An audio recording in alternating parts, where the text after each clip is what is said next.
Okay, so for today's idea to make $1 million in a year, this one is something that people don't often talk about, but it is a podcast network. So everybody's getting into podcasts right now. So you can go on the tube, they have a whole podcast section. Everybody loves a good podcast, and a lot of people are starting out podcasts.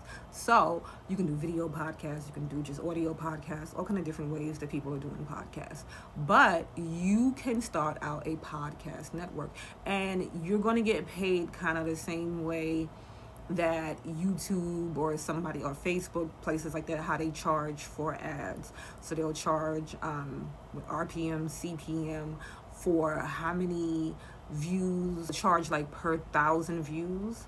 So this is the same way that you would charge for your podcast network. So you would charge advertisers based on the amount of views, like eyeballs that they're getting on their ads. And then you can, of course, delve out a percentage of that. So say if the podcasters just, if you wanted to do it like how Facebook and YouTube does it, and the podcasters or the influencers or the creators, they get a percentage of the revenue that you get from that.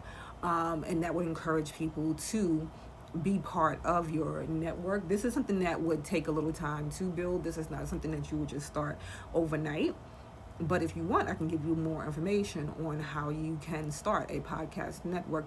And this is another one that really has the potential to bring you a really good amount of money once you have built it and you have established it. This is not something that everyone can do, because then it would be like 1,000,000 podcast networks. But this is something different. So if you're looking for something different that you can get into, you might want to look into a podcast network. And you don't have to know how to be the perfect podcaster to start a podcast network. This is something that you can start.